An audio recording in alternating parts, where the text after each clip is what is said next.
शबनम बेवफा है, लेकिन ये बेवफाई शबनम ने अपने प्रेमी सलीम से नहीं बल्कि अपने परिवार से की थी। दोषी शबनम की फांसी की तैयारी चल रही है।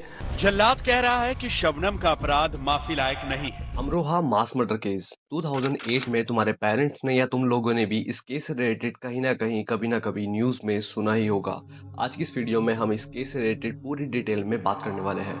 अमरोहा के हसनपुर बावनखेड़ी गांव में एक ऐसा कांड हो जाता है 14 अप्रैल 2008 में। गांव वाले सभी लोग इस केस को देखकर काफी ज्यादा शौक रह जाते हैं कि कैसे दो लवर ने एक पूरी फैमिली को कुछ ही घंटों में मौत के घाट उतार दिया। इस केस में जो दो मेन कैरेक्टर हैं उनका नाम है सलीम एंड शबनम। ये दोनों लवर होते हैं, बाद में जाके किलर बन जाते हैं, जिसके बारे में हम आगे और भी ज्यादा डिटेल में जाने वाले हैं। पहले यहाँ पे हम सलीम और शबनम के बारे में थोड़ा सा जान लेते हैं। शबनम ने डबल MA किया होता है, वो भी डिफरेंट सब्जेक्ट से। वहीं पे एक प्राइमरी लोकल स्कूल था जिसमें वो पढ़ाया भी करती थी। और जो सलीम है वो एक 6th क्लास ड्रॉप आउट लड़का था। वहीं के उसके घर के पास एक शॉप थी जहाँ पे वो वुड कटिंग लकड़ियां काटने का काम भी किया करता था। शबनम ने अपने फादर शौकत अली को काफी बार ये चीज बोली कि मेरे को सलीम पसंद है और मेरे को उससे शादी भी करनी है, लेकिन जो उनके फादर थे शौकत अली, उन्होंने शबनम को ये चीज बोली कि वो जो लड़का है सलीम वो एक लकड़ी काटने का काम करता है, जो कि हमारे स्टेटस मैच बिल्कुल भी नहीं करता है। हमारा स्टैंडर्ड उसके स्टैंडर्ड से काफी ज्यादा नीचे है, बट ये चीज बिल्कुल भी पॉसिबल नहीं हो सकती। जो सलीम है वो अक्सर शबनम के घर पे उससे मिलने आया करता था, जिसमें एक बार उनके जो फादर है शौकत अली, उन्होंने उसको पकड़ा और वहां पे उसको काफी ज्यादा डांट लगाई, ऊपर से मारा भी। ये जो चीज है वो बताया है अंजुम के जो फादर थे।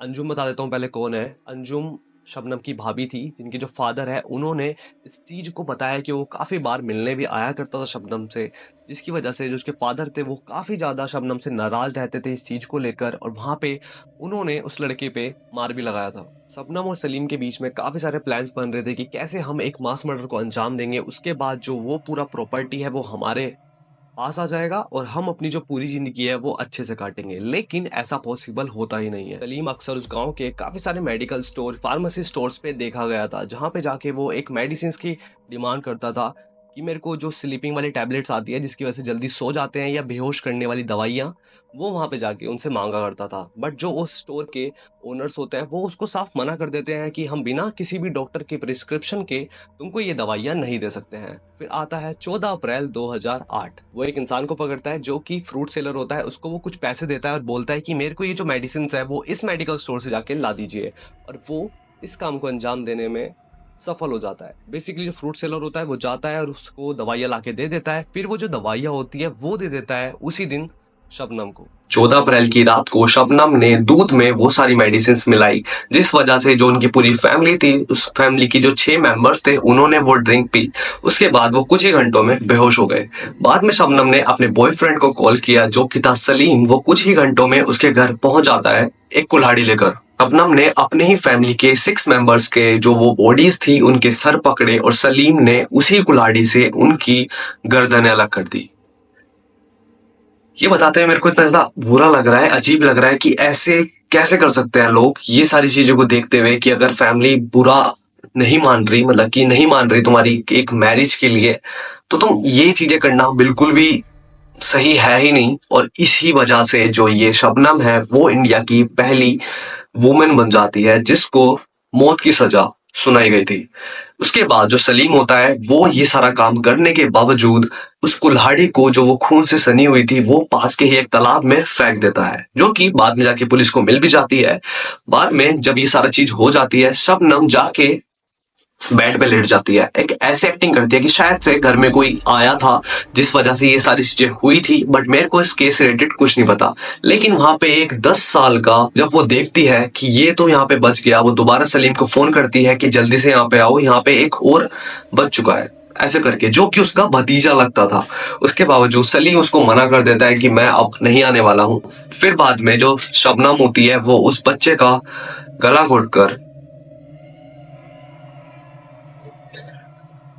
हाँ, ऐसे कैसे कर सकता है कोई आदमी कि अपने जो फैमिली के, जिसके साथ वो पली बढ़ी है, जिसके साथ वो उठी है, वो इतना छोटा सा बच्चा 10 महीने का, उसके सारे फैमिली के मेंबर्स थे, सिर्फ और सिर्फ अगर वो उसको अप्रूव नहीं कर रहे थे, अप्रूवल नहीं दे रहे थे कि तुम शादी कर लो किसी और लड़के से, तो वो ये सारी चीजों को अंजाम दे देती है सिर्फ और सिर्फ किसके लिए?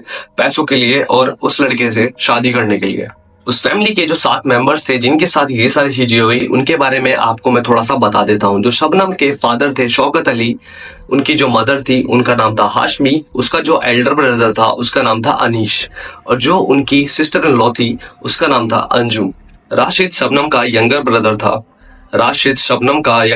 था। और जो राबिया थी वो उसकी कजन थी। ऊपर से जो 10 महीने का बच्चा था जिसका नाम अर्श था, वो भी इस पूरे केस में आता है। उस घर में जो भी चीजें हुई होती हैं, उसके 5 दिन बाद 19 अप्रैल 2008 में पुलिस उन दोनों को पकड़ लेती है, जहां पे हमको काफी सारी चीजें और भी पता लगती है, जैसे कि जो शबनम की एज 22 थी और जो सलीम होता है उसकी एज 24 थी।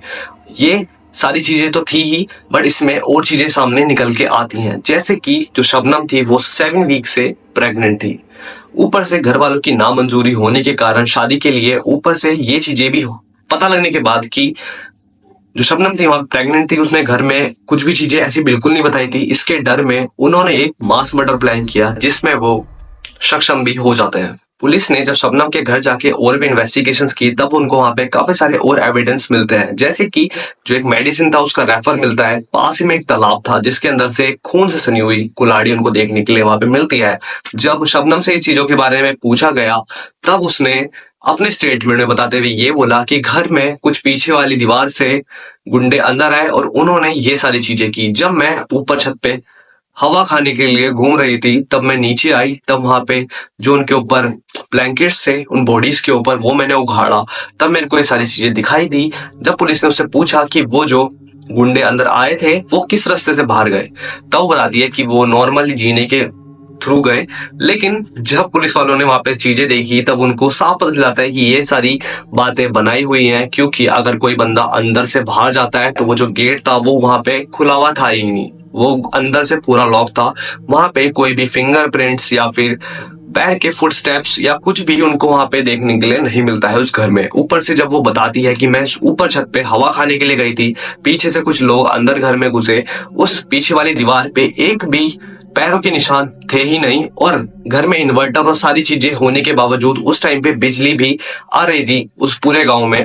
वो बोलती है कि मेरे को गर्मी लग रही थी और मेरे को ऊपर छत पे हवा खाने जाना था। पुलिस वाले इजीली समझ जाते हैं शबनम जो भी बातें चीजें बता रही हैं वो सारी खुद से बनाकर मनगढ़ंत कहानियां हैं। सलीम ने उस कांड को करने के बाद अगले दिन ही अहमद एक चाय बनाने वाला था, उसको वो सारी चीजें जाकर खुद से बता देता है कि ये सारी चीजें हमने की हैं, हमारे साथ हुई हैं, कि जो उसके पेरेंट्स थे उन्होंने मेरे को एक दिन मारा था। उसके बाद हमने सारी चीजें प्लान की कि कैसे मैं मेडिकल स्टोर से एक मेडिसिन लाके शबनम को दूंगा, वो उसको दूध में मिलाएगी, जिस वजह से वो पूरी फैमिली बेहोश हुई। उसके बाद शबनम ने उनके सर पकड़े और मैंने कुल्हाड़ी से, और